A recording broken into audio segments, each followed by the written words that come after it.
My name is Janae Pierre, and I am the Social Action Chair of the Houston Alumni Chapter of Delta Sigma Theta, and I'm so happy to open this program, so give yourselves a hand.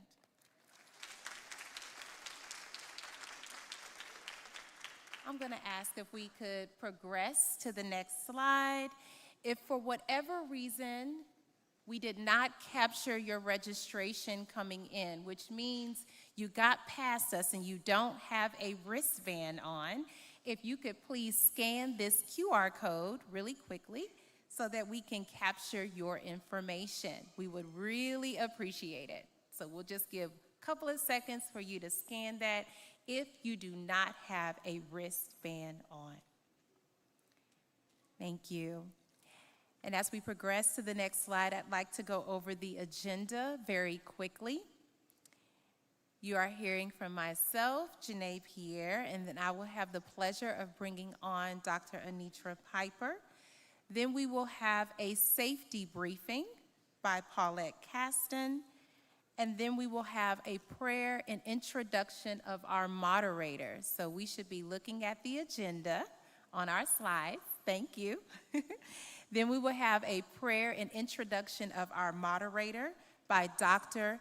Angela Raven Anderson. And then our moderator, Reverend Dr. Marcus D. Cosby, the senior pastor of Wheeler Avenue Baptist Church, will then introduce all of our candidates. Our candidates will then come out onto the stage and we will begin the questioning and discussion. We will close the forum with closing statements, and then you will hear from myself and Dr. Angela again. At this time, if you are an elected official, can you please stand? We'd like to thank you for joining us this evening. All elected officials, if you can please stand. Thank you so much for being here. And I'd also like to thank our partners, obviously the Houston Alumni Chapter of Delta Sigma Theta, collaborating with Wheeler Avenue Baptist Church, and also our partners with the Houston Area Urban League Young Professionals and Houston Voting Initiative. If you could please give them a round of applause. And the last thing that I will task you with is we are streaming live on the Facebook pages of the Houston Alumni Chapter of Delta Sigma Theta and also Wheeler Avenue Baptist Church. So this is the one time I'm going to ask you to text your friends and tell them to join us online on Facebook. So if they were not able to join us today, or if they're getting ready for homecoming, they'll have the opportunity to view this very important program online. And with that said, ladies and gentlemen, it is my honor and pleasure to bring up the president of the Houston Alumni Chapter of Delta Sigma Theta, Dr. Anitra Piper.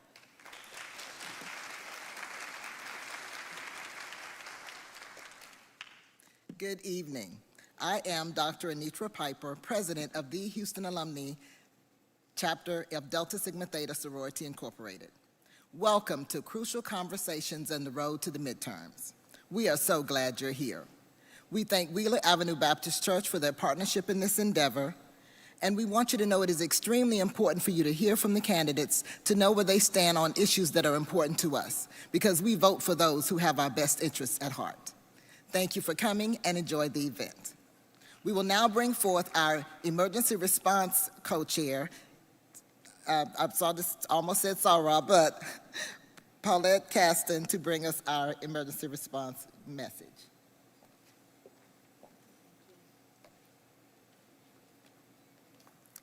Good evening. My name is Paulette Caston, and I'm the co-chair of the emergency response team of the Houston Alumni Chapter of Delta Sigma Theta Sorority Incorporated. It is my privilege to share a few safety reminders with you this evening. In the event of an emergency, it is important to remain calm and follow the instructions of the leaders of this evening's meeting. Please take a moment to note the safety exits to the room. The main sanctuary doors at the rear of the room, leading to the main lobby. Side exits located on both the left and right sides of the sanctuary. In the event of an emergency, proceed calmly to the nearest exit. The fire extinguishers are located near each exit door of the sanctuary.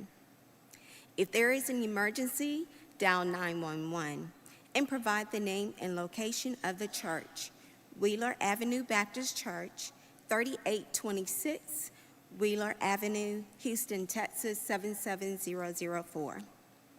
There is a first aid kit and an AED located outside the sanctuary near the elevator between the board and electrical rooms. If there is anyone in the building who's CPR certified, you will be asked to assist with CPR if needed, so please be prepared. Let's remember to practice situational awareness by being alert and reporting any situation that may present itself as a threat to the safety of anyone, including yourself. Lastly, continue to be alert to the risk of COVID and flu. Remember to take necessary precautions. Thank you for your attention. At this time, Dr. Angela Raven Anderson will come forth. Thank you.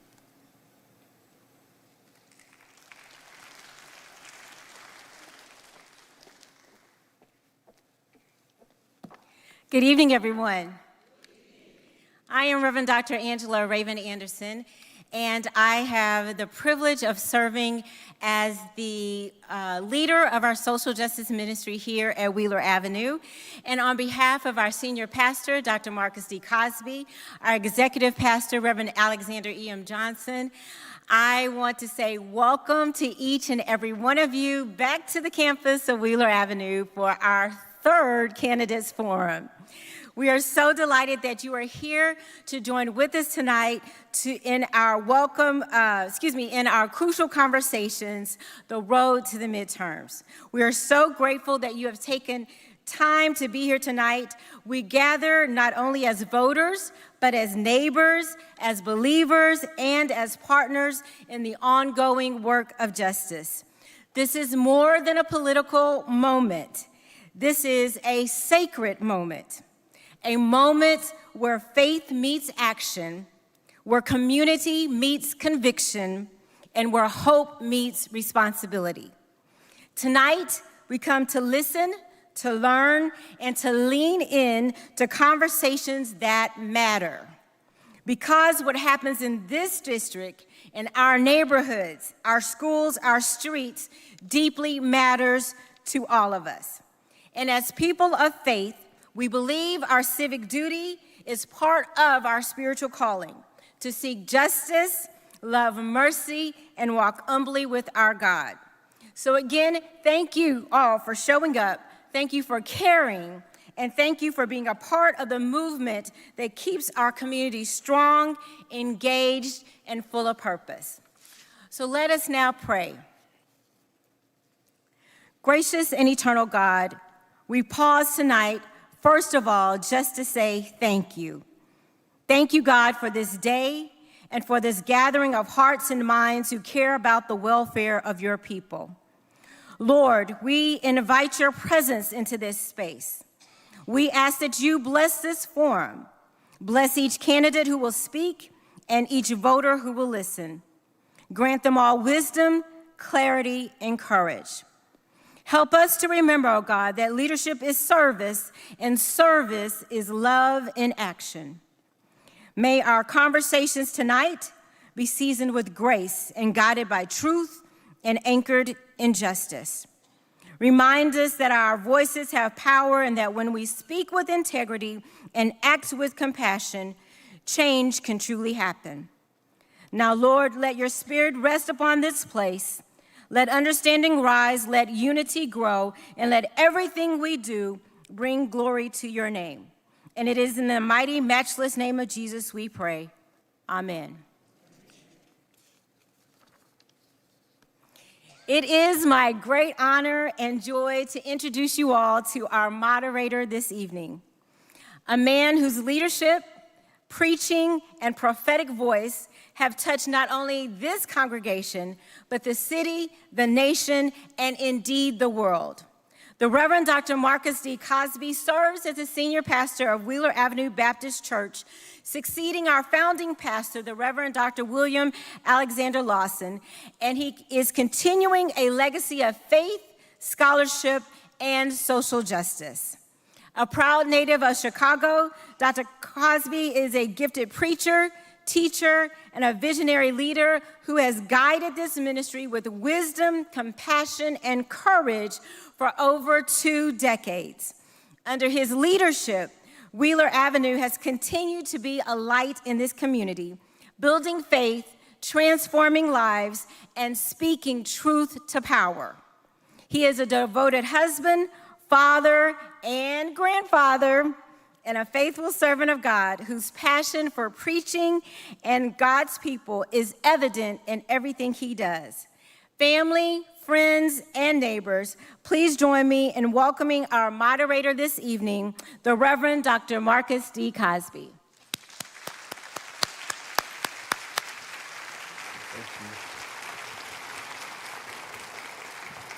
Thank you, Dr. Anderson, and good evening to you all. It is certainly good to see you here, and we're grateful that you would come to Wheeler Avenue Baptist Church this Thursday evening for this evening's forum. We're grateful that those who are candidates for CD18 have come to be with us today, and they are ready to respond to the questions that will be presented to them, and they will give to us a piece of their platform as to how they plan to lead Congressional District 18 to an even greater place. I am grateful for their being here, and I'm looking forward to all that they will share with us tonight. The forum provides voters with a clear and direct opportunity to hear from the candidates tonight who are seeking to represent one of the most historic and dynamic districts in this country. And as we engage in this crucial conversation tonight, our theme is twofold. Part one, we're addressing the issues, focusing on immediate district-level concerns. And then part two is the road to the midterms, exploring broader vision and leadership priorities. So this is how the evening will flow. I'm going to ask that everyone will put their phones on vibrate. Let's start there. And to ensure fairness, we'll ask the candidates to share their platforms, and each of them has drawn numbers backstage before we began to determine the order in which they will receive their individual questions. During both segments of the forum, each candidate will respond to a shared question and then to an individual question assigned based on the randomized order. Each candidate will have approximately 1 to 2 minutes per response. And we ask that you please hold your applause until the end of each segment to help us stay on time. We're delighted to have these 7 candidates joining us this evening. They have accepted our invitation to participate in this forum. And I will now invite them to come to the stage and take their places, beginning with Mr. George Foreman IV. We can applaud him as he comes out. Yeah. George was raised in Humble, Texas, in a family grounded in perseverance, faith, and service. He has dedicated his life to helping others, not because of his last name, but because of his values. A former HISD teacher and community advocate, he has worked with organizations like the NAACP and the National Job Corps to expand opportunity, empower youth, and strengthen Houston's neighborhoods through leadership that listens, responds, and shows up. Welcome, George Foreman IV. We're glad that you are here. Stephen Huey comes next, and we're grateful for his presence. With over 20 years of experience in technology across energy, finance, and healthcare, Rice University alumnus Stephen Huey co-founded a successful financial software startup and now leads the consulting firm High Emprise.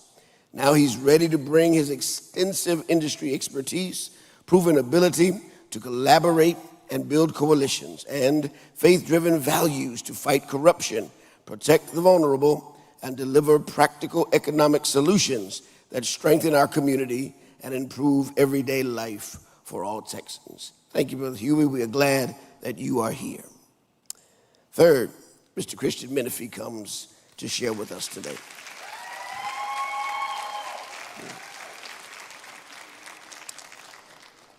Christian is a Houston native, raised in Texas's 18th Congressional District by two military parents.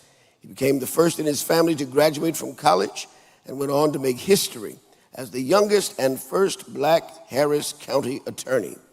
He's taken on Trump, Abbott, and corporate polluters and won, protecting voting rights, reproductive freedom, and clean air and water for Texans. Now, Christian is running for Congress to fight for working families and ensure government stands with the people, not the powerful. Thank you, Mr. Christian Menifee, for your presence with us this evening. Carmen Maria Montiel.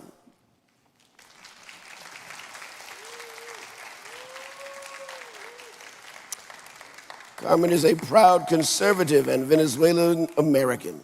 From building a family-owned medical practice in Houston to advocating for abuse survivors and giving a voice to underserved communities through journalism, Carmen is ready to bring her real-world experience and conservative values to Texas's 18th Congressional District, fighting for secure borders, safe communities, and opportunities that uphold the American dream, and to flip this district red. Now we ask Yolanda Jones to come forward.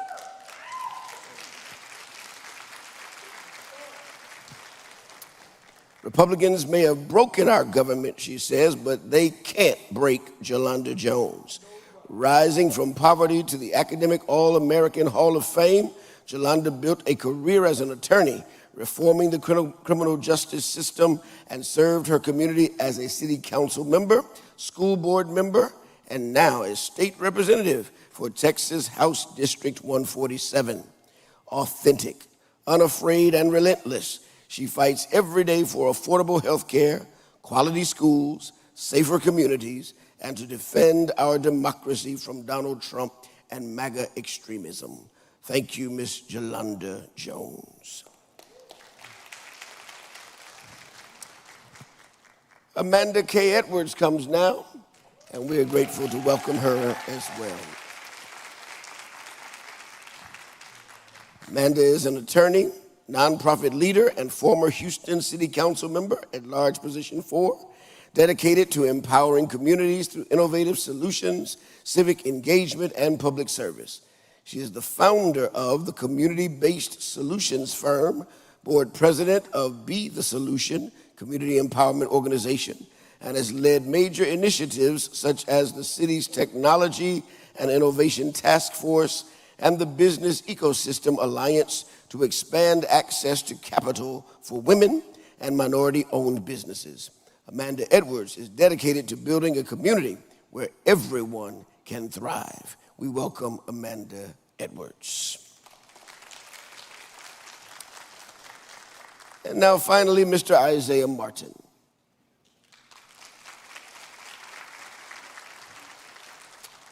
Isaiah is a Houston-born leader who rose to prominence at the University of Houston for the students, for founding for the students, to expand campus voting access and address food insecurity and sexual assault support. Mentored by Congresswoman Sheila Jackson Lee, he learned that true leadership means action and perseverance in the fight for justice. Now, Isaiah is ready to bring that same passion to Congress, championing everyday Texans, standing up to MAGA extremism, and delivering bold, effective leadership for Houston's future. Will you again welcome Mr. Martin as he comes to share with us this afternoon, and all of our candidates who are here to participate in tonight's forum.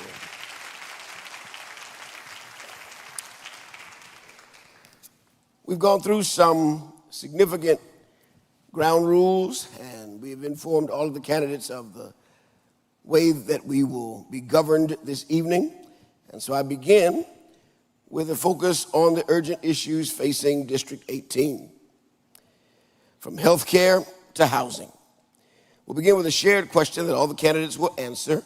They will answer it in the order in which they are standing here, beginning with Mr. Foreman, and then we'll follow with some randomly individualized questions. First question, you'll have 2 minutes to respond. Of course, this seat has been vacated since Representative Turner's death, and with district offices operated under House Clerk oversight. What will you prioritize in your first 100 days to address the needs of the district so your constituents feel both heard and represented? And first and foremost, I want to thank this magical sorority. My sister is a Delta, so I know the passion for community, the passion for service that comes from this environment. I grew up and I would work with Rep. Jackson Lee or Rep. Turner to try to make sure we, from the nonprofit standpoint, got the best services that the community needed to the forefront. So that means when there's a storm, it was a nonprofit community. It was the people who stepped up and picked up the trees, picked up the trash, helped people get pipes when the pipes bursted during the freezes. It was the power of the people that got this district through. So what led me to run was to bring the support to those who have carried on the fight, even when sometimes our elected officials couldn't help us at that moment. When we're waiting on FEMA and we're waiting on funding, we're waiting on help from the state, but it was the people, the nonprofits, the city services, the police officers who would step up and solve the problem. So my first duty would be to make sure that we're supporting the infrastructure that has supported our district, even when state and local leadership was waiting on funding or playing the waiting game like they should, like government does sometimes. So infrastructure to make sure that when it floods, when our grid goes down, when the storms come, that we're getting things back on track as quickly as possible. There's also a jobs element to infrastructure to make sure we have the workforce to solve the problems that come up when the storms come. So making sure we have a skilled workforce and the infrastructure to support and sustain us through storms these are our top priorities for the district, and this is what I'll be working on when I get to Congress.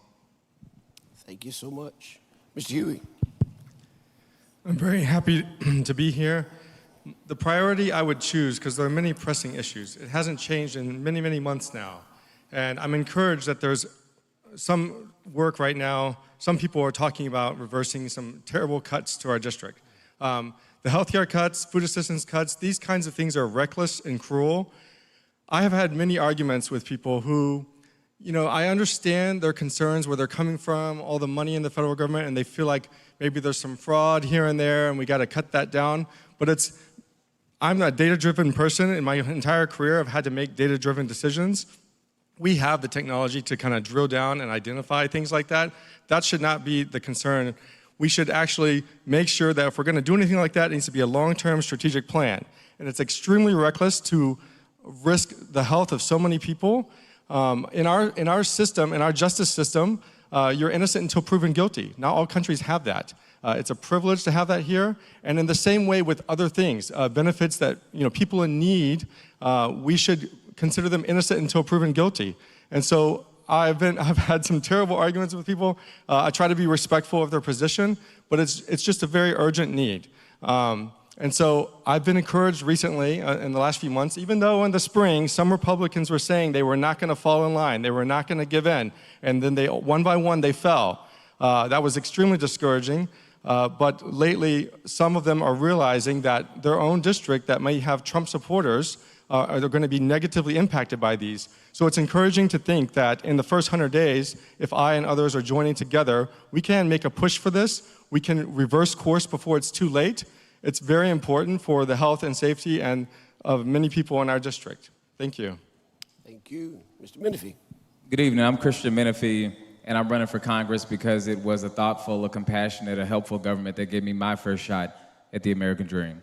When I was growing up, there were many nights I would not have eaten were it not for the WIC program. Many days I would have been at school on an empty stomach were it not for free lunch in our public schools. My parents would have never purchased their first home were it not for VA down payment assistance that let them put $500 down when I was in high school and buy their first home. I'd have never been the first in my family to go to college and pledge Omega Psi Phi were it not for a Pell Grant. And my brother almost certainly would have died from cancer were it not for my parents' military health benefits that fully funded his bone marrow transplant. And he's been in remission for more than 20 years. At every single step, And that's how you take a family that has sent more people to prison than to college to me being the youngest person and the first African-American elected Harris County attorney.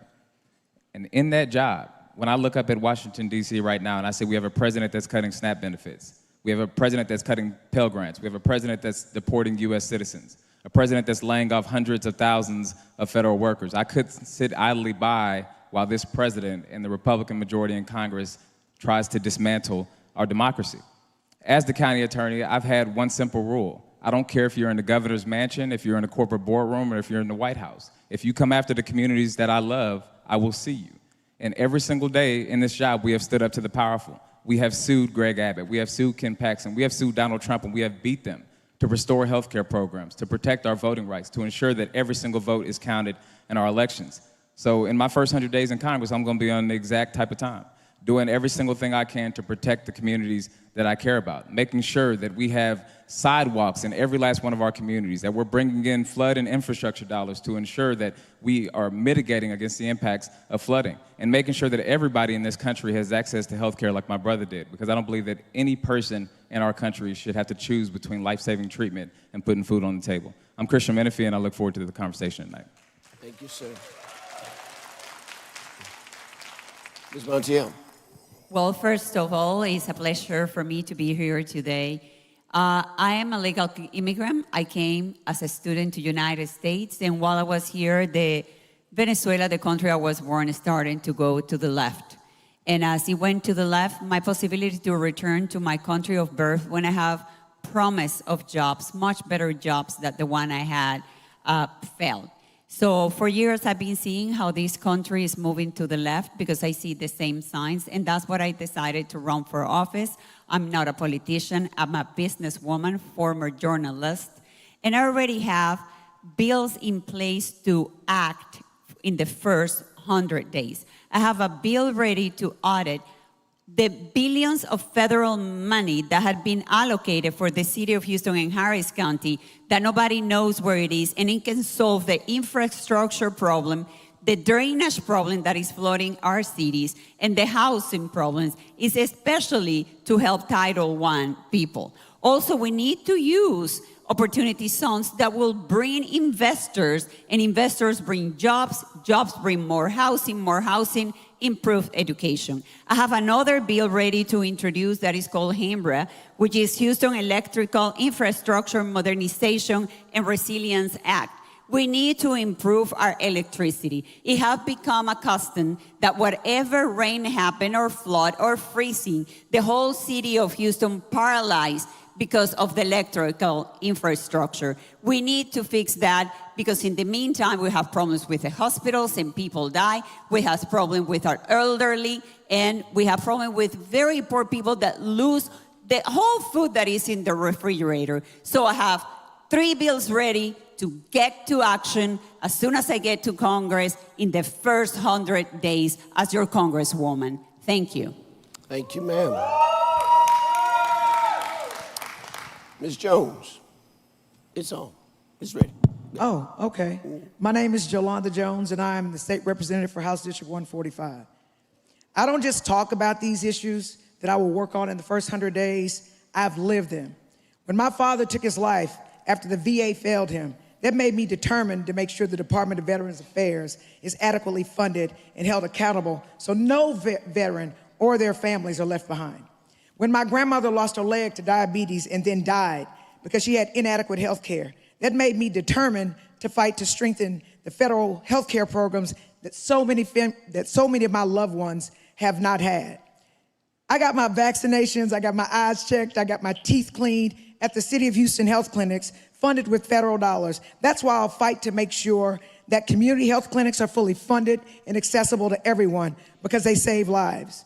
When my friend's son and daughter-in-law had a child who was a victim of Texas's archaic abortion laws now, no family should have to go through that kind of trauma and emotional distress that they've had to go through because a government is intruding in their lives.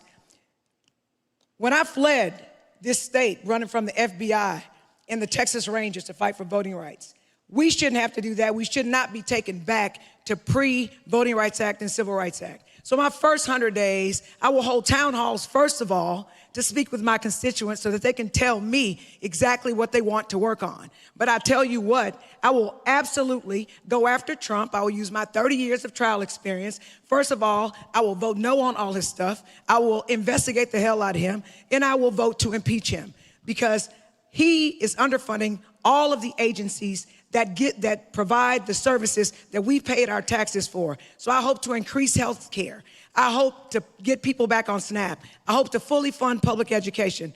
And I look forward to this discussion so that I can talk more fully about the plans I have to implement within the first 100 days. My name is Jolanda Jones. Thank you, ma'am. Ms. Edwards. When I was about 10 years old, my father was diagnosed with something called multiple myeloma, and he died from it when I was a teen. But I'll never forget asking my father, what would happen if the insurance company, what if they said no to the life-saving treatments that he needed? And I'll never forget his answers. He would always just look at me and say, well, we would just have to figure something else out. And I knew then, just like I know today, that was the wrong answer. And we have to create systems that work for people and help save lives rather than to leave them to their own devices. And so that is what you will be sending me to Washington to do, is bring about systems change. Systems change when it comes to access to affordable health care. Systems change when it comes to preventing our community from losing lives and dollars behind the rampant flooding that happens here. You see, when I was on city council, something called Harvey hit, and I'll never forget those 51 inches of rainfall, but the devastation that was caused could be prevented. Now, we're not in a position to stop it from raining, but as government, we are in a position to to be able to catch it when it does. And that means we have to start investing in our infrastructure like nobody's business on day one. This district has gone, if you count the time when Congresswoman Jackson Lee passed away and Congressman Turner passing away, the delay in the special election, the runoff that will likely ensue, we're talking about a period of 18 months that this 18th congressional district hasn't had its voice, hasn't had its vote, and hasn't had its federal advocate for funding. I am the only person in this race whose professional background it has been to bring public dollars to public projects. And so I will be ready on day one to work across the aisle to bring infrastructure dollars to our region. In addition, the overhaul that is needed with regard to FEMA, disaster recovery, will also be on my agenda for the first 100 days, because that is going to save lives versus leave them to their own devices. Thank you, ma'am. Mr. Martin. Well, good evening, Wheeler Avenue. I'm happy to be here. I'm Isaiah Martin, and I'm running for Congress because, quite frankly, we got a stupid person in the White House, and we got to do something to stand up to him. We got to be honest. But in honesty, I spent 4 years with Congresswoman Jackson Lee as her senior advisor. And with that experience, it really taught me about what you're going to be able to do in this position with a stupid person in the White House, with a Republican Senate and a Republican House. We got to be very realistic. In the first 100 days, I'm immediately going to get to work to open up district offices in every single quadrant of the district. Why is that important? So many people have not been able to go get their casework done in the amount of time that we have. We have to make sure that we get people on the ground. In addition to that, I'm immediately going to get to work to assemble meetings to talk about community grant funding requests that have not been able to go through. Why? We have not had a member of Congress in this position for a long time. That means that we've missed out on so many different earmark opportunities. And if it's anything like the way the Republicans have delayed Adelita Grijalva from being sworn in to the United States Congress, I'm going to work as a congressman-elect to get people assembled so we can go into to Washington on day one with actual real appropriations that we want to get. In addition to that, I will co-sponsor legislation like the Jobs Act from Senator Tim Kaine to effectively ensure that we can use Pell Grants not just for colleges and universities, but also for those that want job trainings as well. Why is that important? Houston is seeing one of the largest cuts to jobs that we've seen out of anywhere else in the country. 20,000 people just lost their jobs at Chevron. I immediately want to get to work to get this legislation started so people can go and get the trainings they need to move forward. In addition to that, I want to serve on the Oversight Committee because the I in Isaiah Martin stands for investigating the living daylights out of Donald J. Trump. I want to go after every single stream of money that they're stealing from our communities, and I will be relentless in doing so. I'm looking forward to the conversation later here tonight. Thank you, Mr. Martin. Thank you. Thanks to each of you for your response regarding your first 100 days.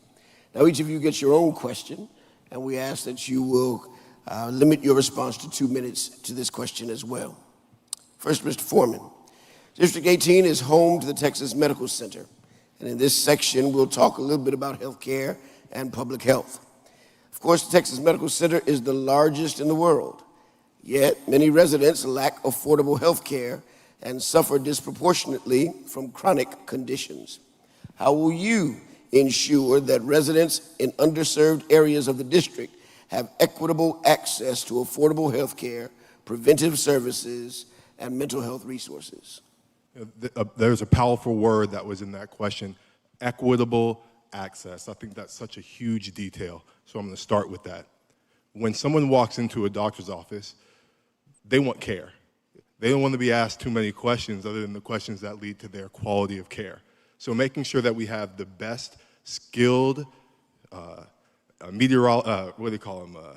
the people who are radiologists looking at your body, the best nurses, the best trade skill workers that lead you to the best quality of care when you walk into the doctor's office, that's an education conversation. So making sure that the federal government sends the money, as we say, bring home the bacon to make sure that our programs are well funded, that our students are coming out of our nursing programs, our high schools, our trade schools, ready to get in and solve the problems of tomorrow. That's our top priority. Now, in order to do that, there's going to be a lot of bipartisan work that needs to be done.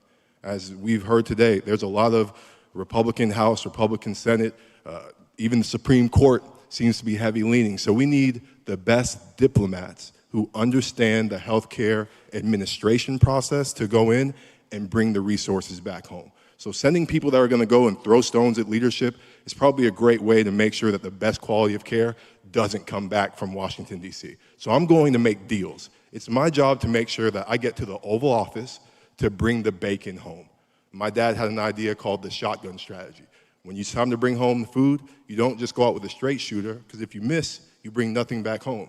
You got to go out and scatter the field and make sure you bring wins home. And that's what I'm devoted to, making sure our district wins in the healthcare space. Thank you. Thank you very much. Additionally, Mr. Huey, will you please respond with regards to healthcare and public health to the following? The CDC's 2023 data shows that non-Hispanic Black women experienced a maternal mortality rate of 50.3 deaths per 100,000 live births, which is more than 3 times the rate for non-Hispanic white women. In Congressional District 18, what specific policy proposals or investments would you advocate to reduce this racial disparity in maternal health, especially for Black mothers, and ensure equitable access to high-quality prenatal, perinatal, and postpartum care in our district? Thank you. Care for mothers and children is very near and dear to my heart because my wife and I have 4 children. You know, he mentioned equity and access to care. One of my good friends was an Hispanic pediatric cardiologist here at Texas Children for 17 years. She and her family just moved to Colorado. She'd already kind of had it with Abbott last year, but she was still in her job. However, she also has a master's in public health and was the first Baylor grant to be cut by the federal government in the spring because it was about equity and access to care. And I already said previously, a lot of this is reckless and cruel, and it's not really done with any kind of strategic plan, and I feel like there's a lot of misinformation in our country. I feel like more than anyone up here, I see both sides on social media a lot. For 20 years, I've argued with people. I was arguing with a friend. His wife was working for a Republican congressman when Obamacare was being debated. I was trying to spell it out for them and explain it to them, okay? So, you know, I met James Tallarico in July. He had just gone on Joe Rogan. He goes on Fox News and tries to speak to other Americans who may not understand the actual stories and the reasons why we have to have these, you know, why equity to access to care is not unfair. It's, we have to have a better way of communicating to win people to our side, to ensure that we can get that done here. This is the fourth largest city in the country. It's one of the largest medical centers in the world, at times the largest. We shouldn't be having this problem in our city. We should have the best care for all mothers in our city, not just the ones who are privileged and have the most access to care. Thank you. Thank you. Mr. Menifee, let's move on now to economic development and jobs. The median household income in CD18 is about $66,803. What policies would you prioritize to boost economic mobility, especially for lower income and minority communities in this district? There used to be a time in this country where you could work 40 hours a week, you could get the house, the 2 cars, send your kids off to do better than you did, and retire at a reasonable age. But right now, for so many Americans, that's just not the case. Folks are working multiple jobs, they don't have any money in savings, they don't even have enough money left over to have a good time on the weekend. At the same time, we're pushing more and more of our kids to go to college and in many times get degrees that don't ultimately help them earn. I remember my father telling me, you don't have to go to college, but you got to get up out of here. There's so many kids who we're sending off to college to get a general studies degree who aren't able to leverage that to be able to get good paying jobs when they get out. So I want to do a few things. One, I want to boost the number of apprenticeship programs in our district. We did that at the county. We took federal dollars and created an apprenticeship program in the public transportation and the construction and the entertainment spaces, got young folks good jobs and training that would build them up so that 10 to 15 years from now, they can be making $150,000, $200,000 and be able to take care of their family. I also want to make sure that when we bring federal dollars down, that we have local hiring requirements. It makes no sense for Houston to get $500 million for a project and the companies that we're hiring are coming from Alaska and Maine. Those should be Houston area companies that are hiring Houstonians to ensure that they're able to make ends meet. But I also want to ensure that we are sending more folks to college for free. Right now, college is wholly unaffordable. When I got out of law school, I had $200,000 in debt. I did not have $200,000 worth of education. I believe we need to expand our Pell Grants. We need to expand the amount of federal funding that we're using to send folks to graduate school and really invest in our future in a meaningful way.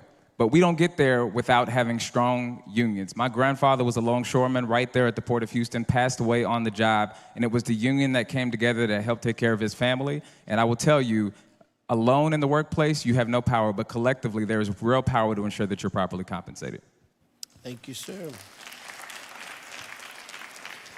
Ms. Montiel, while parts of the district are thriving, others face persistent unemployment, underemployment, and limited access to capital for small businesses. What is your plan to spur equitable economic growth and bring quality jobs, job training, and small business investment to economically distressed neighborhoods in this district? Sadly, Houston just became the poorest city in the nation, and that mostly affects District 18. I'm a big proponent to bring back trade education to our high schools so our children can graduate already with a trade, especially in an area where we have the industrial area so close to the east side of the district. As I said before, we have opportunity zones that are in place to bring investors, and that's another source to create jobs.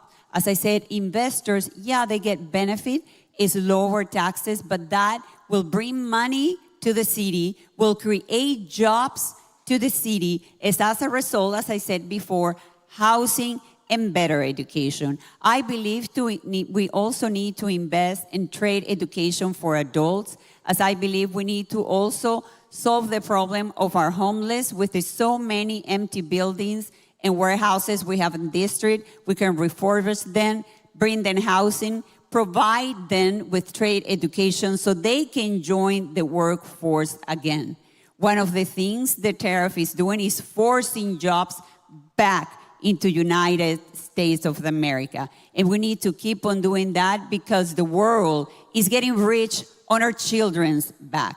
When I came here in 1988, the young people of Venezuela were not able to afford a home when they got married. That's exactly the situation we're living in United States right now. And that's what I'm telling you. I see we're heading in the same path, and we need to take action. Sometimes the actions are not the most sympathetic for so many people, but we need to have a strong hand to provide a future for our next generation. Thank you. Thank you. Ms. Jones, let's move now to talk a bit about housing, gentrification, and infrastructure. Communities like 3rd Ward and 5th Ward face rapid gentrification, rising property taxes, and displacement of longtime residents.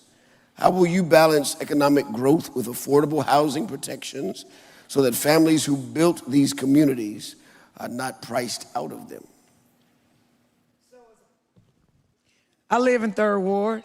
I represent a whole bunch of places where gentrification is real. The first thing that I would do is I would work with the city to provide infrastructure in these neighborhoods that they've historically destroyed. As I was on the city council, I was chair of the Housing and Community Development Committee. What I did when I was there was I made sure that HOPWA funding, CDBG funding was brought into impoverished areas so that they could provide affordable housing for people who are unhoused. So I work with St. John's downtown. They have one of the best homelessness outreach of anywhere, and made sure they had grants to do little things like buy washing machines so people who are unhoused could wash their clothes, and have job training so they could go get jobs.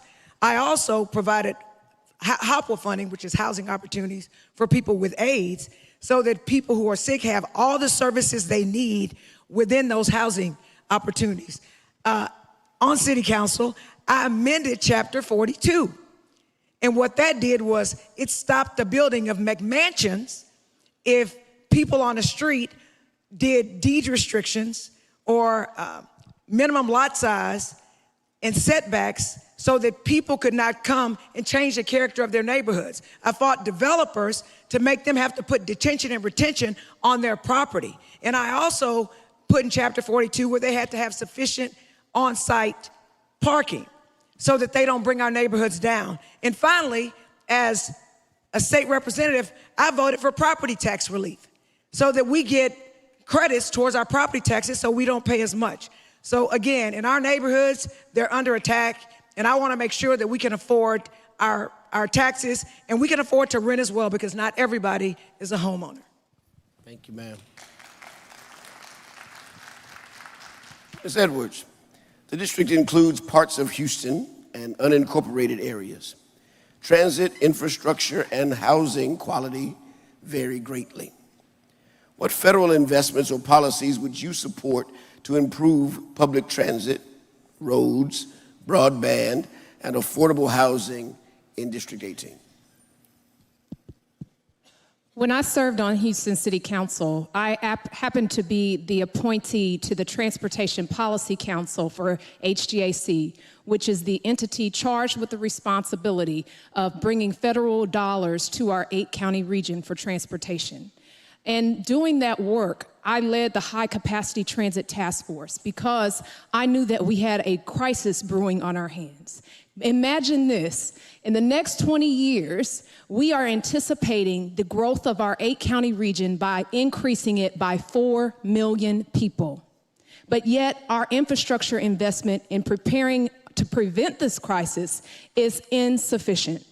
Once I become the member of Congress, not only would I serve on judiciary, but I also would serve on transportation and infrastructure and ensure that we begin to connect federal funding to transportation investment for a multimodal transit system that supports people who are using transit, who are dependent on transit, but also those who want to use it on an optional basis. Before I came back home to Houston, I used to live in Atlanta. I went to undergrad there, and they had something called MARTA. And MARTA was key to the success of them being able to successfully bid on the Olympics and being able to have major events continue to come to their city. It was game-changing. Can you imagine if we had multimodal transit options that was grade separated, what that could do to enable people to bring people to work to and from where they need to go, from entertainment to work and the like? It also spurs growth overall in our economy. When businesses look at a place to locate, they're also looking at the question as to whether or not a city or a community is equipped to transport their workers to and from the workplace. We've got to start making the requisite investments before the crisis arises so that we can live up to our full potential as a community. Thank you, ma'am. Thank you. Mr. Martin, let me ask you a question then about immigration. Given that approximately 24% of CD18's population is foreign-born, what is your view on comprehensive immigration reform, border security, and how immigrants contribute to the district's economy? Well, first off, one of the most important roles of a member of Congress is to clear up Republican misinformation. And when I hear the phrase that tariffs brought back record revenue into the United States to, quote unquote, bring jobs back, I would like to point out that the American unemployment rate is literally at its highest level since COVID-19. I would like to point out the fact that the black unemployment rate is the highest level since COVID-19 at almost 7.5%.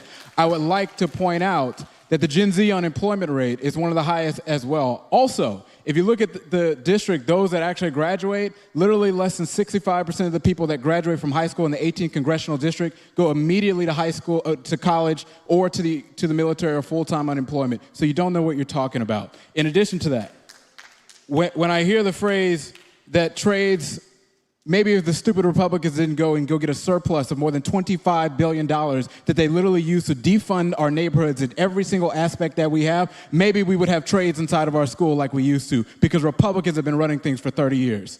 In addition to that, when I hear about immigration reform, I'm immediately going to co-sponsor the Dignity Act from Congresswoman Veronica Escobar.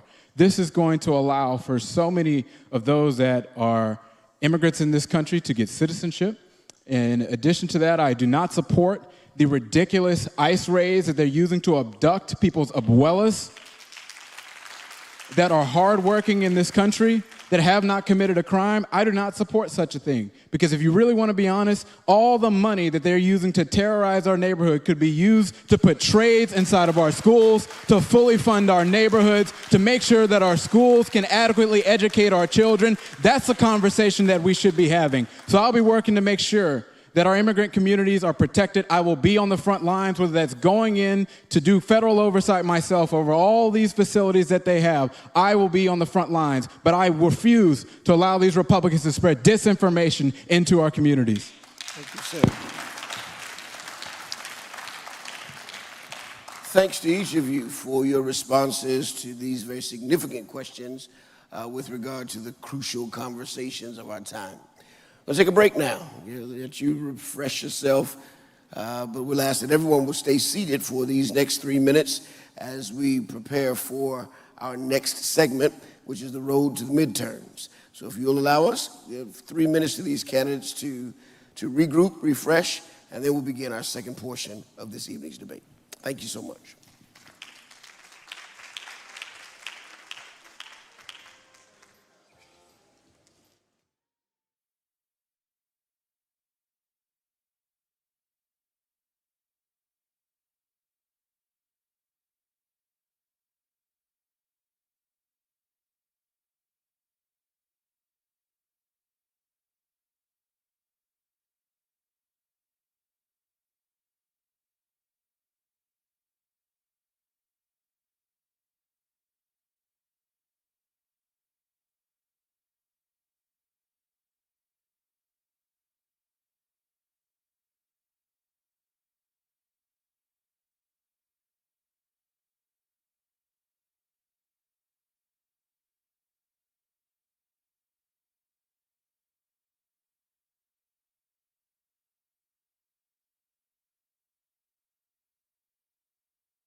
Jay.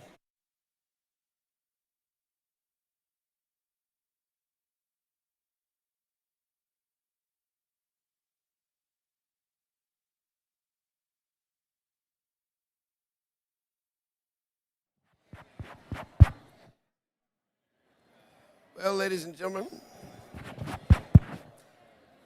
gentlemen, if we may have your attention, we'll be prepared now to begin the second half of tonight's crucial conversations.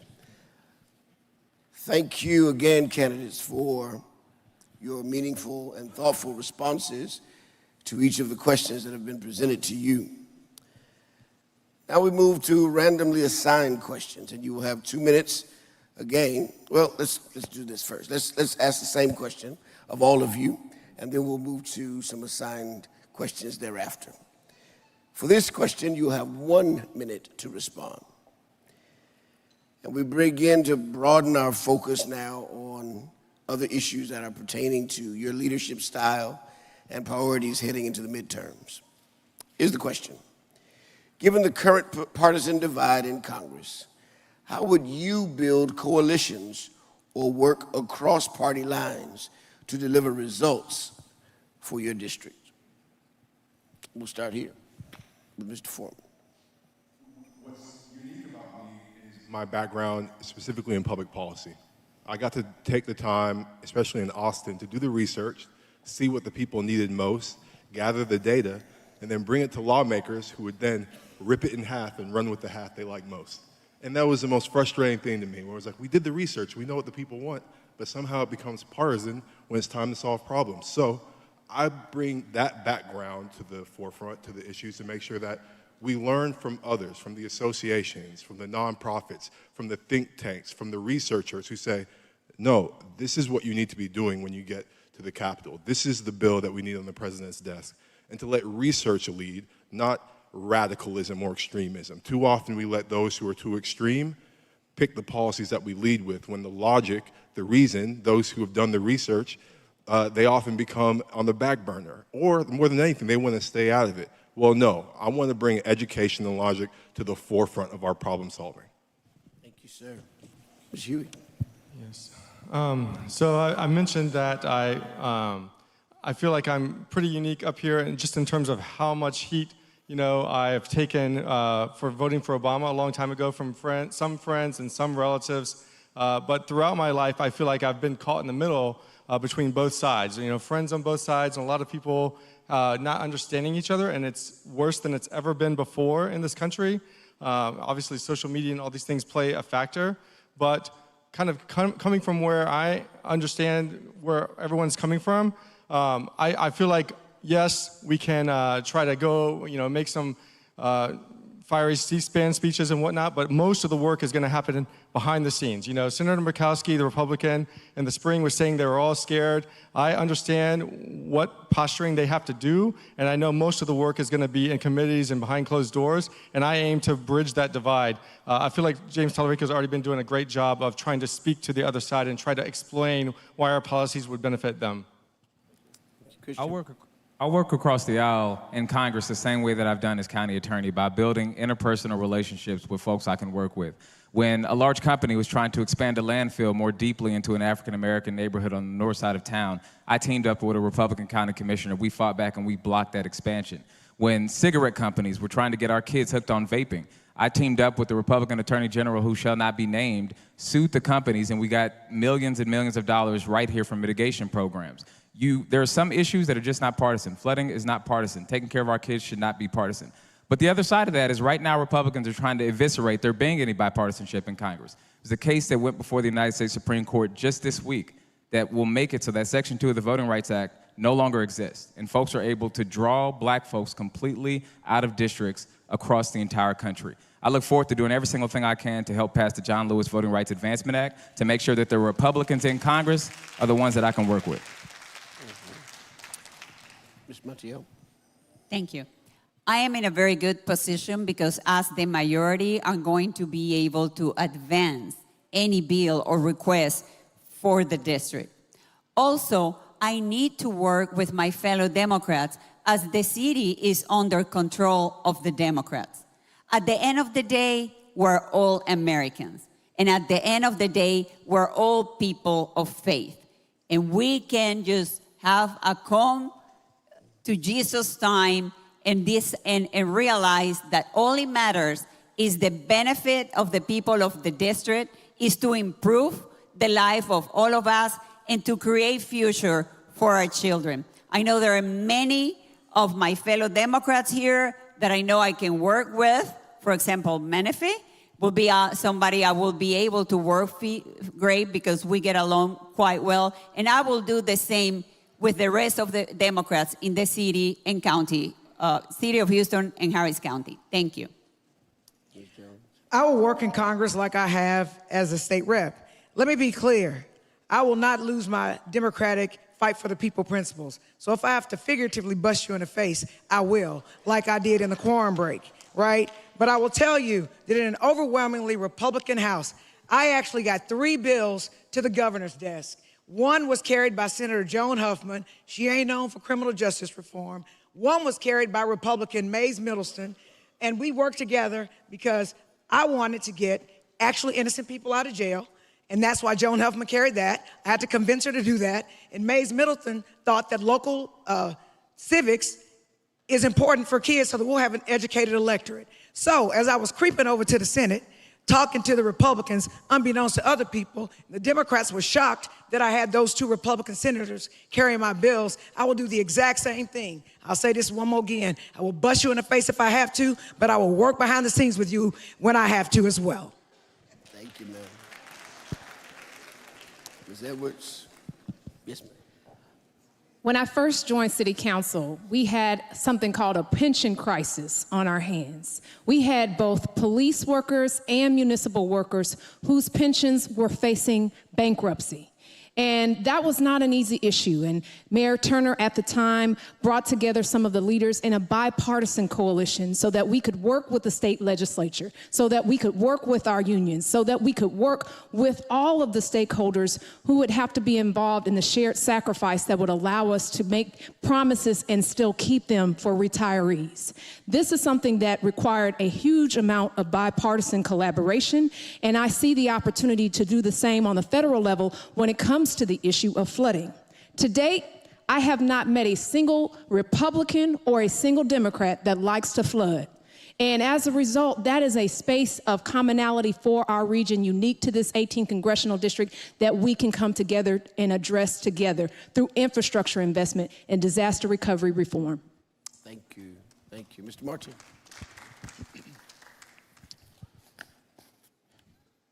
Do we realize this is not normal times? We got an idiot in the White House. You know, I think this is one of the biggest things that separates me in this race and why we just had the biggest fundraising quarter in the history of the 18th Congressional District.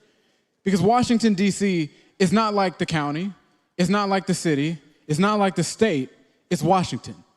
There's Donald Trump in the White House who has literally declared war on the United States of America as we speak.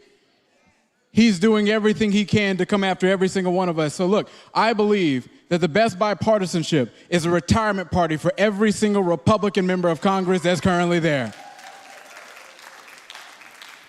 I will be actively encouraging more states to do exactly what Gavin Newsom is doing, to go and gerrymander Republicans right up out of their seats, the same way they tried to do to us right here in Houston, right here in Texas. I'll be actively working to make sure that we can campaign for Democrats because this go along to get along mentality is why we're in this mess, and I'll put an end to that as your congressman. So we move now to some randomly assigned questions. Each of you will have 2 minutes to respond to these. Speaking of gerrymandering and the like, let's talk about voting rights and redistricting for a while. The new Texas redistricting proposals are viewed by many as weakening the political power of Black and minority voters in District 18. What then, Mr. Foreman, is your position on the proposed map changes, and what actions would you support to protect fair representation? When I watched all of this redistricting play out, more than anything, I was just really frustrated and disappointed. First and foremost, that the people that we have in charge can't figure out how to get along and get things done correctly. on both sides of the aisle. I was really disappointed with some of the things that happened to us instead of for us. When I say us, I mean the people of the 18th Congressional District.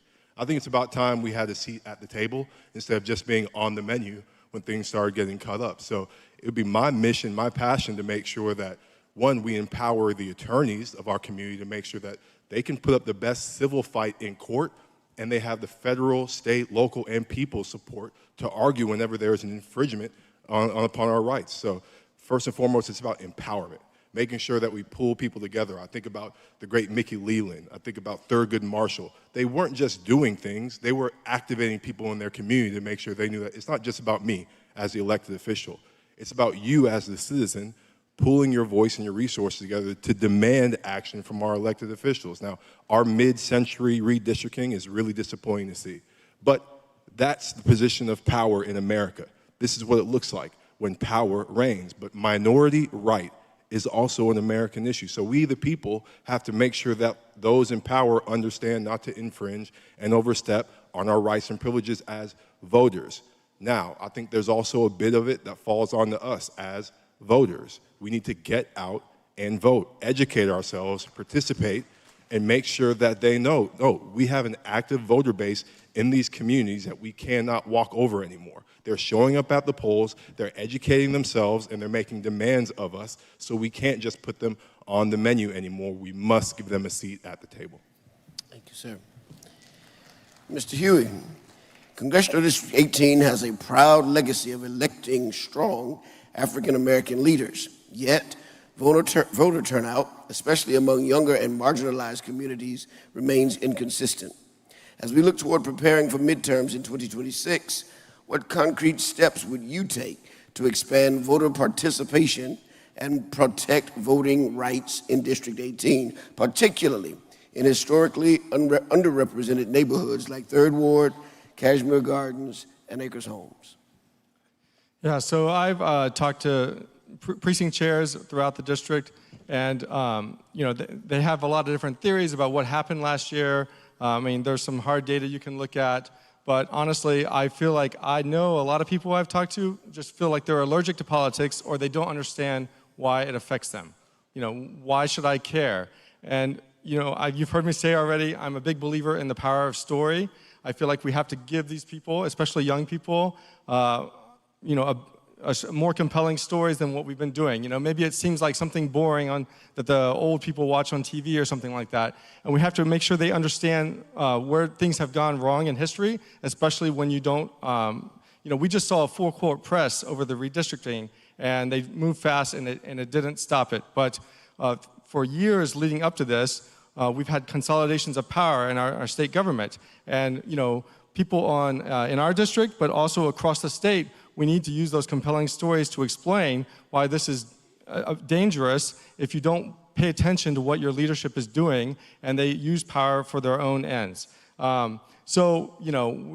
had hope for the Freedom to Vote Act, the John Lewis Voting Rights Act, but this week, that Supreme Court case, we're not sure what's going to happen. It's very discouraging to me that things might go south with that. Congress can still act after that. But I will say, 25 years ago, when I was at Rice, Dr. Michael Emerson, he's been quoted over some of this recently. He taught the race class, and after that, I tried to explain to people in the 2000s, 2010s, and a lot of people who looked like me did not understand, or they didn't believe some of the things that I was trying to explain to them from history in the class.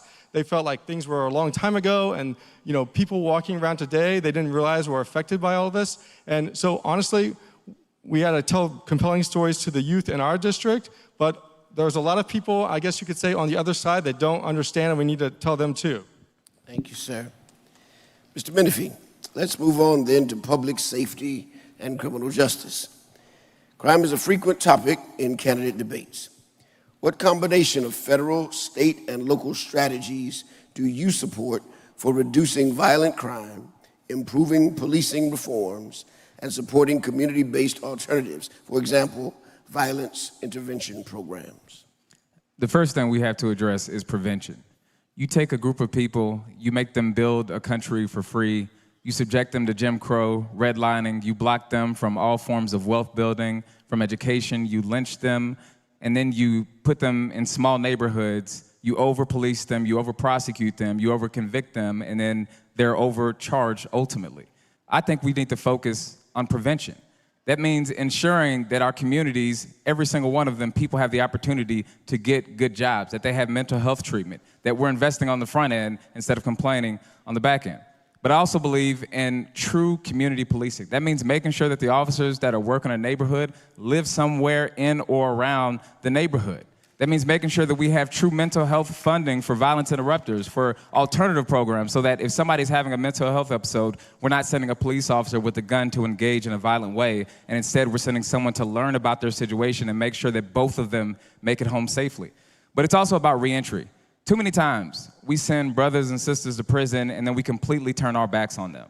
Study after study has shown you want someone who coming back into the community to be able to do well and participate in our economy, they need to be able to get a good job. And I made that a pathway in Harris County. When I got elected Harris County attorney, I immediately dove into drafting a ban-the-box policy, because study after study shows that if somebody checks that box, that they've been arrested or charged or convicted of a crime, then their application is balled up and thrown in the trash can. But instead, now what we do at the county is that question is not asked until after a conditional offer of employment is extended. We have to provide folks who have been justice involved an opportunity to get good jobs, because that will help keep them focused, participate in the economy, do well for their family, and not get in trouble again, reoffend, and end up back in the system. Thank you, sir. Ms. Montiel, you. Governor Abbott's, got a question for you. Yeah. Governor Abbott's recent decision to deploy the Texas National Guard to assist ICE operations in major cities, including parts of Houston, has raised concerns about overreach and community safety. What safeguards or oversight measures would you support to ensure these deployments don't harm residents, particularly communities of color and immigrant families in District 18?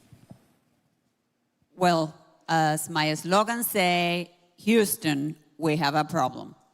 We have a problem in infrastructure, and we have a major problem in crime. We ran at the top of crime, and many type of crimes we run number first, like human trafficking. It is a fact that blue cities are failing us in crime protection, and that's why Governor Abbott have to intervene. We know that they're coming to protect us citizens from criminals and not to attack the good citizens of Houston or any city he deploys. We need to be conscious at that time and know that this is to protect us, not to go against us. One of the first things that any of us, when we take office, swear is to protect our citizens. And we need to make sure that our citizens enjoy safety for their life and their properties. And one of the problems, as we've seen also, the open border, we already have a crime problem, but the open border brought criminals that we don't know. So this is an extreme measure, but a measure that is needed and is there to protect us, the good citizens of the city of Houston. Thank you. Thank you, ladies and gentlemen. Thank you so much. Ms. Jones, let's move on to, to climate, environment, and flooding. District 18 residents are disproportionately impacted by flooding. We've heard much about that tonight. Poor drainage and environmental hazards are likewise challenging in this community, especially in low-income neighborhoods. What federal policies and resources would you fight for to protect District 18 residents from flooding, improve infrastructure, and ensure environmental justice? So, I would, first of all, take to Washington and understanding that it does flood here, that we don't have sufficient drainage, we don't have sufficient bayous widened. So what I'll do is work with the Army Corps of Engineers to provide expertise and money to widen our bayous. Now, when I was on city council, I did that. We helped to do that on council. I also would work with the EPA and provide sanctions for agencies like TCEQ, that doesn't regulate companies. We need to regulate the oil refineries who are polluting our air and who are polluting the bodies of the people that work there, which is causing problems with our health. And so, as a state rep, I have challenged companies that have polluted the air, like in Sunnyside with the batch plants, on the north side with creosote. I've worked to penalize those companies and try to stop them from getting permits. There used to be a company over here on Griggs that actually was having explosions and killing people. I helped, as a city council member, to close that company down. So at the federal level, I would work with all the agencies that give all of the state agencies in Texas money and stop funding to those agencies if they don't take care of business locally, because local politics affects us more than federal politics. And I would work with more senior members of Congress, because when you go into Congress, you're like a freshman. And I would work with people who are on appropriations to help get the appropriate money brought here to help regulate the environment, provide money for flooding and infrastructure. Thank you, ma'am. Thank you. Ms. Edwards, let's continue in that same vein. And in light of significant cuts in funding for the EPA, what role should the federal government play in supporting environmental justice and reducing emissions? While Houston is home to many great treasures, one of the things that we are also home to is environmental contamination of epic proportions. We have the Fifth Ward Cancer Cluster. We have environmental injustice that takes place all across our community due to the industrial nature of our city. We need to start to provide more funding to monitor these injustices. That is one key way that they get away with a lot of this activity, is that particular monitoring device is not functioning, for example. We need to put the money into place to make sure that's happening. And when there are instances of environmental injustice, that we need to make sure that we prioritize making sure that people are made whole. And when I say made whole, I mean putting them in a position that is equitable, not just devalue them in their home and then giving them the fair market value once it's been devalued. That's not good enough. Houston can be a model for an equitable outcome for the people who are going to need relocation, considering what's happening with the cancer cluster. Houston can be a model when it comes to making sure that the entities that are involved in this cancer cluster are also helping to remediate this issue. These are the things that we can put into place and ensure that this is happening here and now. We need our federal partners, because we know that TCEQ, which is the state regulatory authority, does not prevent environmental contamination. I'm going to repeat that. TCEQ does not do its job. And so we need the EPA to do its job and to stand up for the residents that are not able to stand up for themselves. Thank you, ma'am. Mr. Martin, let's ask now this question regarding education and youth opportunity. District 18 is home to major universities and community colleges, but many public schools in the area still struggle with funding and achievement gaps. What is your vision for expanding educational opportunities and youth engagement, both in K-12 schools and in pathways to higher education and workforce readiness for the young people of District 18? It's an amazing question, but first I got to clear up Republican clueless disinformation. Because I heard a couple minutes ago about this idea that blue states are the originators of crime, but the top 3 states for homicides in this country are red states. Historically, it's been Louisiana, Arkansas, and Mississippi. So maybe if you want to go talk about crime in this country, go deal with the Republicans that Donald Trump endorses. I think we should just be honest and have a real conversation about what the stuff that we're seeing. I cringe when I hear protecting us. I want to know, how is it that Greg Abbott is protecting us by deploying our National Guard to Oregon in the middle of hurricane season? How does that make any sense? We just got to take a step back and say just how insane a lot of the things Republicans say, and how so often in our society it goes completely unchallenged. When it comes to the idea about our youth, I think that one of the biggest issues that we have is the insane HISD takeover that's currently destroying our school system as we know it. It's ridiculous. I'll be working immediately with someone by the name of Congresswoman Kathy Castor in Tampa, Florida, who had in her state attorney removed from office because the governor, Ron DeSantis, didn't like her.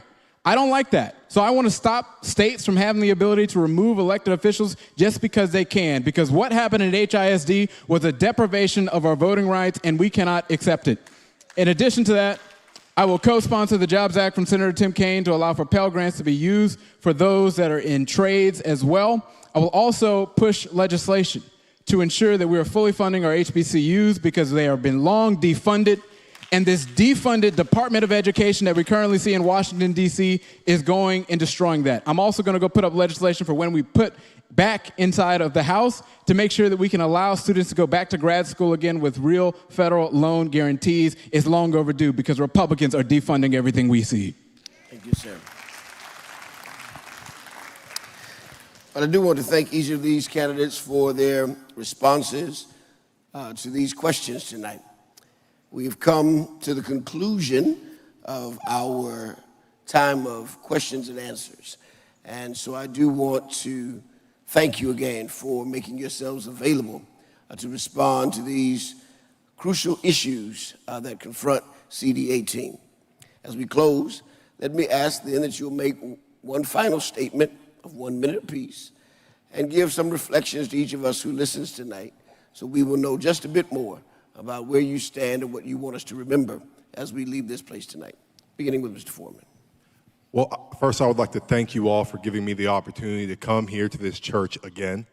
I'm a preacher, so being in the house of the Lord is a place of dear sentiment to me because we get to talk about the goodness of God and the blessing that Christ Jesus offers into our life. So being able to be in a place that's the focus is my #1 greatest honor. Now, I have to sit in the congregation, obviously, and I have to talk political from time to time. So I'm running as an independent because I have to go to church and make sure I don't offend my congregation. And I've done all that I could to make sure that I've optimized life for my people.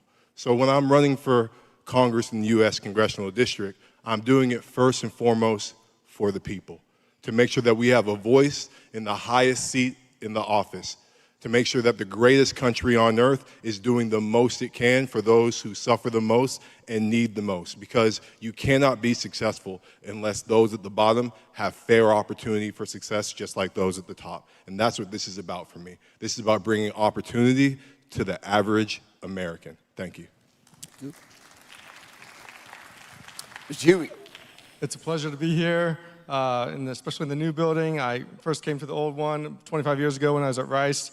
I want you to know public servants should be accountable. I think everyone here agrees with that, but we live in very strange times where more than ever they're getting away with all kinds of things that are terrible. I thought it was bad enough in the early part of this century when, based on lies, we went to a war in a country that didn't make sense.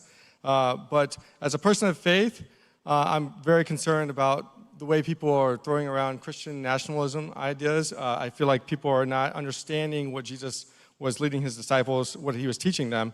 And I feel like to change the direction, we really have to try to reach all Americans and explain what we're about. We have record unemployment and inflation. I have extensive experience in finance, healthcare, and energy, and I believe in putting forth sensible policies. And to avoid being compromised, I've only taken grassroots donations from people like me and you. I wouldn't be here if I didn't believe the tide couldn't be turned. Thank you, sir. Mr. Menifee. I'm going to Congress to get things done for the communities and the people that I love. My family grew up in Fifth Ward. I am from the district. I was raised in the district, and I have seen the issues that face this district. When Ken Paxton came out here and tried to get more than 2,000 legally cast ballots thrown out, I took him to court and I beat him. When our president came out here and tried to cut $20 million in health care programs, I took him to court and I beat him. I have spent my entire career standing up to the powerful on behalf of those who have been made to feel like they're powerless, and that's exactly the type of time that I'm going to be on when I'm in Congress. When I've been the county attorney, I have worked full days, full weeks, full months and full years. I'm not running to be famous. I'm not running to hang out. I'm running to do a job for the people and the communities that I love. And so what you'll get out of me is a workhorse who is going to fight every single day to take care of the communities that I need to serve. Thank you. Thank you, sir. Ms. Montiel. The fact is that blue cities are failing us, and that's the truth. As you can see, my opponents are offering gridlock, not solutions. They're offering to go to Congress to fight Trump and to fight every Republican step of working together. As you see, my opponents know the problems, know the topics, but mostly created by the Democrats, since this city is being under Democratic control since 1972. It is time for a change because the problems are not getting solved. Is your life better today than from 5 years ago, or 10 years ago, or 15 years ago? Do you think that voting for the same people is going to give you a different result? That's the definition of insanity. Let's vote for a change. Vote for Carmen Maria Montiel on November 4th and start changing the city of Houston. Thank you. Thank you very much. Thank you, Ms. Jones. Yes, please. I'd like to thank Delta Sigma Theta Sorority Incorporated for having this. I also want to let you know that Secretary Marsha Fudge is a mentor to me in this race. And what she's helped me to understand, and I already knew this, was that my dad's suicide, my grandmother's leg amputation and ultimate death, city health clinics, abortion access, the murders in my family, the suicides in my family, survivor experiences, voting rights challenges, immigration issues, because I have immigrants in my family, are all personal to me. And so I am running because I know what the constituents of Texas 18 need. And when I get to Congress, I am going to fight like I've never fought before to defeat Donald Trump. I've defeated Donald Trump issues in the Texas legislature, and I will continue to do that. And I will use my 30 years of trial experience to do that, because I was born at 2610 Scott Street. I am from this neighborhood. I will always fight for us. My name is Jolanda Jones. Thank you, ma'am. Ms. Edwards. I was born, raised, and I still live in this 18th congressional district. What happens here is personal to me. And right now, we are in the fight of a lifetime. Never in my lifetime have I seen a president that didn't believe in the rule of law, who fought against health care, education, economic stability, housing, and everything that our communities need. We need someone who can restore confidence in government. 8 years ago, when Harvey hit our community, and I learned that so many of our seniors were not getting the help they needed, we canvassed hundreds of houses, we organized hundreds of volunteers, and I would step foot on those doorsteps. And the first question they'd ask me is, "What are you doing here?" I'd tell them, "I'm your city council member, I'm here to help." And then they'd say, "Well, are you up for re-election?" We have conditioned our community to believe that the only time they have value to us when it's a campaign season. And we have got to get in the business of, instead of over-promising and under-delivering, it's time for us to get in there and do our jobs and deliver real results for our community. Thank you, ma'am. Mr. Martin.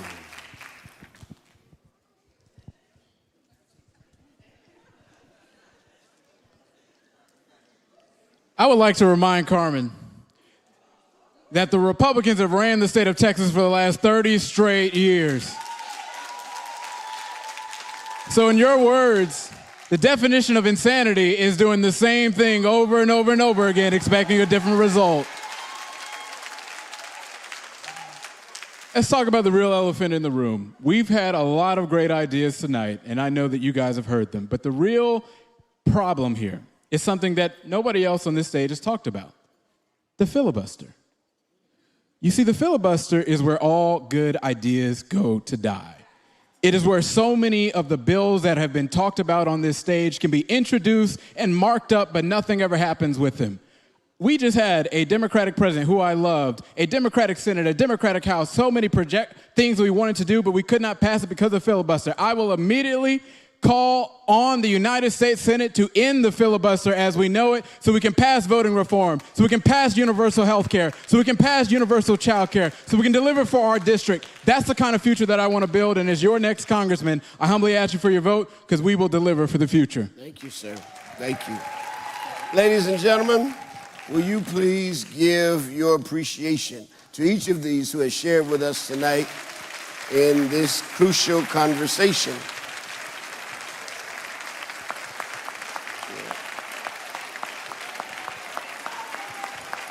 Thank you. We are certainly grateful to Delta Sigma Theta Sorority Incorporated. No. He named my name. I'm asking for it. Okay, young ladies and gentlemen, I got it. I've been moderating at Wheeler Avenue for a little while now. I got this, all right? No worries. I got it. Relax, please. Let's maintain order. I got it. We are done. We're done for the night. And so I'm grateful to Delta Sigma Theta again and to our social justice ministry here at Wheeler Avenue and to all those who have partnered to bring tonight's crucial conversations to this space. I'm going to ask Dr. Angela Raven Anderson to return now. She's going to share some reflections with us, and then Ms. Pierre will close us out thereafter.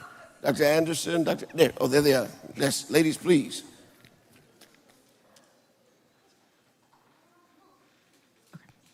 First of all, as we close tonight, let us give our moderator a hand. Thank you, sir. We so appreciate you. Amen. Thank you. Thank you. As we are closing tonight, let us remember that civic engagement is not just about casting a vote. It's about lifting our voices, showing up for our neighbors, and working together for the common good. Democracy works best when we work together.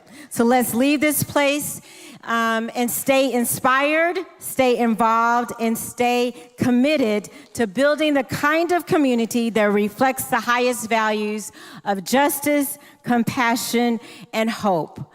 There are a few dates that we want you to be cognizant of as we are coming to the end of this road. Please mark your calendars for October 20th. That is the first day of early voting. October 24th is ballot by mail application deadline, and October 31st is the last day of early voting. And for those who know, Wheeler Avenue is a polling place, so you can come right here on this campus and vote. And of course, November 4th, we need you to show up, not just you, but all of your family, all your cousin-ims, and everybody else on the block. Come to bring out your friends and family and plan to vote. Thank you so much, Reverend Angela. Along with our esteemed moderator, let's give all of our candidates a round of applause for being here today and pouring into us this evening. And then give yourselves a round of applause. We didn't have to escort anybody out.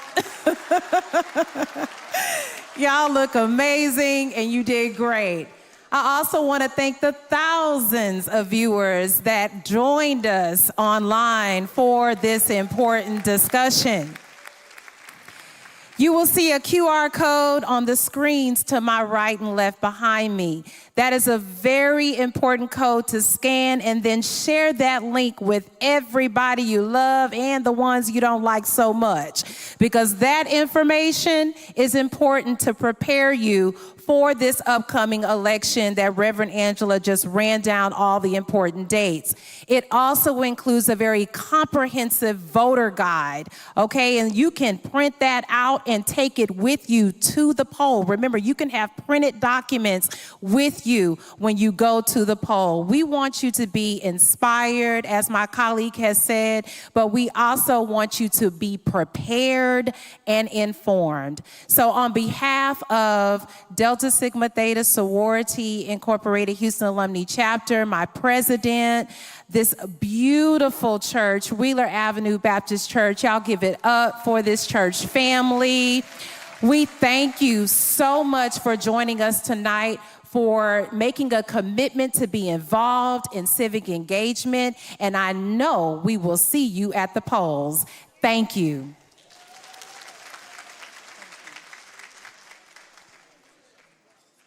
Good night. Soars. Oh.